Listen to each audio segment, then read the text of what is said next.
The New York Yankees pitched around Boston Red Sox rookie Andrew Benintendi all game, but with the score tied 2-2 in the top of the 10th inning, the hot-hitting lefty stepped into the batter's box, and with the bases juiced, righty Tommy Conley had to pitch to him.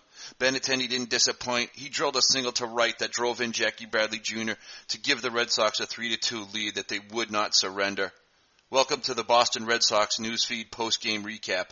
I'm Joe Danker reporting for CLNS, a leading online provider of audiovisual coverage for the Boston Red Sox. The Boston Red Sox defeated the New York Yankees 3-2 in 10 innings to take the rubber game of this three-game series at Yankee Stadium. The win puts the first-place Red Sox at 67-50 and increases their American League East lead to 5.5 games over the second-place Yankees, who dropped to 61-55.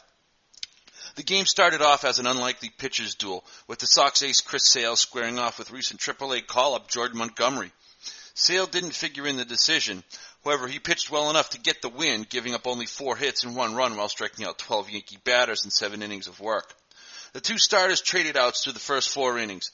In the 5th, the Sox broke through, as Brock Holt walked and took second on a wild pitch. Jackie Bradley Jr. brought him home with a hard single up the middle to give the Sox a 1-0 lead. The Yankees responded in the bottom of the 5th when Chase Headley singled and Austin Romine drilled a shot to deep right center field that Mookie Betts appeared to have under control until he didn't. Uncharacteristically, Mookie misplayed the ball at the wall, and it glanced off his glove and allowed Headley to come home and score to tie the game at 1 run apiece. In the 6th, Benintendi walked, prompting Yanks manager Joe Girardi to pull Montgomery and put in reliever David Robertson. He walked the next batter, Hanley Ramirez, and Rafael Devers was put in to pinch hit for Chris Young. Devers struck out, and Xander Bogaerts grounded into a force out to end the threat. Why wasn't Devers starting this game? He's only slugging .545 and has an OPS of .939 in his 14 games since joining the big club. Oh yeah, he hits lefty, and Montgomery's a lefty pitcher too. Manager John Farrell is a strong believer that lefties don't hit left-handed pitchers well. Remember this for later in this recap.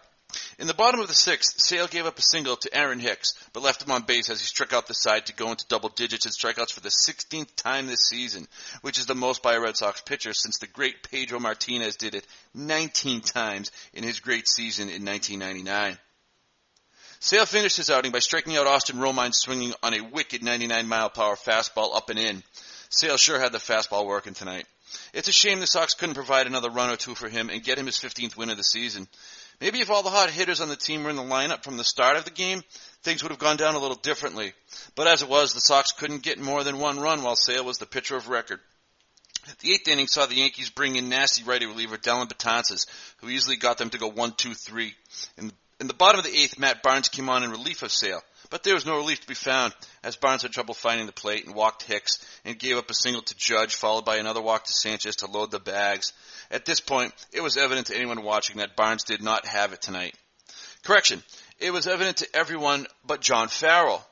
And with a tied game in the 8th inning against the second-place Yankees, it may have been a good idea to not leave a struggling reliever in there to cough up the game. But that is what Farrell did. And the next hitter, Todd Frazier, lifted a fly ball to center that scored Hicks 2-1 Yankees.